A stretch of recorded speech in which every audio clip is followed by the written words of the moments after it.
Hey there, Bullfrogs. It's Miss Norris again, just here to remind you about those 400,000 minutes that you need to read in order to meet this year's challenge so that we can get Mr. Curry and Miss Aubin to do the chicken dance. It's all up to you. I hope you're gathering up as many sponsors as you can and reading as many books and for as many minutes as you possibly can.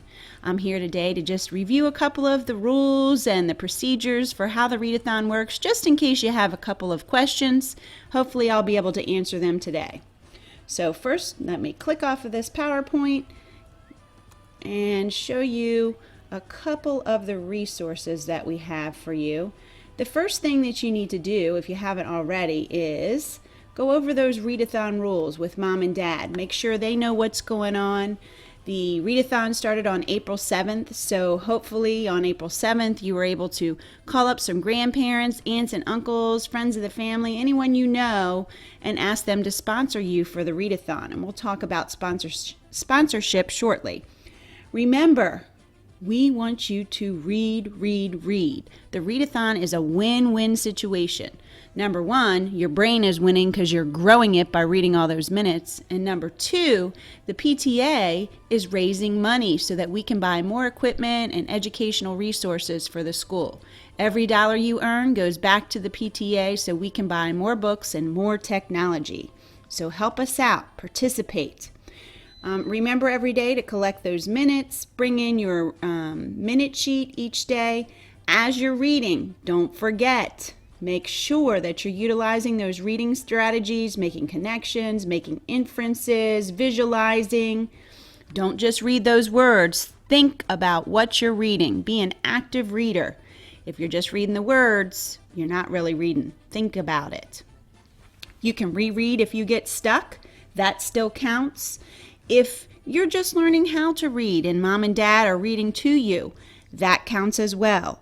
Make sure you're recording every single one of those minutes. We're going to be giving out lots of prizes this year. The first prizes are going to come this Friday, just for participating. If you bring in your reading record sheet, which is the one that looks like this, and you've tracked your minutes each night from Monday, Tuesday, Wednesday, and on Thursday, you're going to turn it in, so you won't be able to record your minutes until you get your readathon minute sheet back at the end of the day. So the PTA will come in, they'll collect these minute sheets, they're calculating minutes, or your teachers will calculate your minutes with you. They'll record your total, and on Friday, those friends who have been participating all week could win a prize. That's not your only opportunity to win those prizes. The next opportunity is at the end of the readathon. On April 24th, you're going to turn everything in, including your record sheet, any money you've collected from sponsors, and your sponsor sheet, which looks like, let's see, where is it? Here it is. This is your sponsor sheet. You're going to turn this in as well. Everything will be turned in on Thursday, Thursday, April 24th. And then the PTA will calculate everyone's minutes, and then on May the 2nd, they are going to announce winners at each grade level. There are 3 categories or 3 possible ways that you can win at each grade level. Okay, so the first one is if you collect the most money for your grade level, you will win a prize. If you read the most number of books on Myon, and Miss Norris will be recording those statistics and that reading information. I can do that through Myon. And if you've read the most books at your grade level, you will be winning a Kindle. If you read the most minutes, and those minutes can be reading on an electronic format, through ebooks, through Bookflix, through Myon, Tumble Books, as well as printed books that you check out from the library. So it can be a combination of any kind of reading. Even if you read the newspaper, those minutes count. Anything you read counts as minutes. So whoever has the most minutes recorded on their readathon minute recording sheet will also win a Kindle. Okay?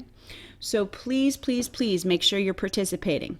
And the last thing that I want to talk to you about is getting sponsors, okay?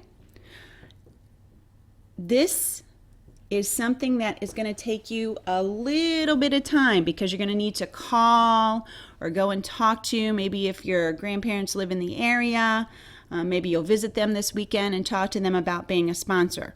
So what you want to do when you see Grandma and Grandpa, aunts and uncles, is you want to just talk to them. Tell them about the readathon.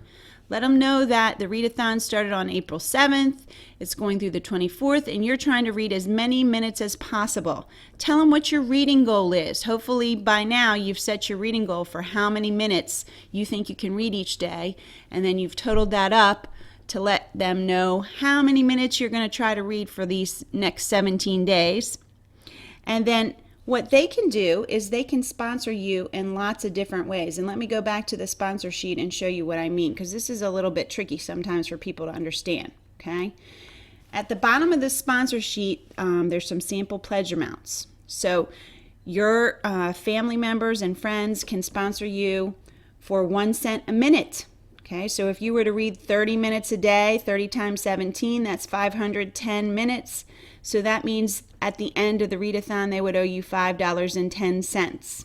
Okay, if they sponsored you for 5 cents a minute, that's 30 minutes per day, 30 times 17, that's 510 minutes. 510 minutes times 5 cents, they would owe you $25.50. So these are just a couple of examples of pledge amounts. If they don't want to pledge by the minute for your reading, they can just pick a flat rate donation. So they might say, if you meet your reading goal, I'll give you $100. Now that is a big one. That is a big sponsorship. They don't need to give $100. They can pledge to give you $5 if you meet your reading goal. They can pledge to give you $10 or $20 or $40 or $30, whatever the amount is that they would like. Okay. So the last thing I want to say is let's just review some of those dates that you need to remember. And remember, all of this reading is going to help you to become a better reader. And that's the most important thing about this readathon is reading, we know, grows your brain. Okay, don't forget, you should be collecting sponsors this week, bringing that reading record sheet back each day to show your teacher what you're reading, and let Miss Norris and Miss Chung know. On April 11th, we're going to give out some prizes. Read over spring break. Wow, think of all the minutes you can record over spring break. Or get some more sponsors. You'll have plenty of time, April 12th through the 21st, to just rack it up. On April 23rd, that'll be your last day to read for the fundraiser. And on April 24th, we hope that you will return your sponsor sheet. I know it says April 23rd. That should probably really say April 24th. Bring that in, your minute recording sheet, and any money you raised in the envelope that you were provided. Okay, and on May 2nd, we'll have that big celebration, and hopefully we'll be seeing Mr. Curry and Miss Albin doing the chicken dance in their chicken costumes.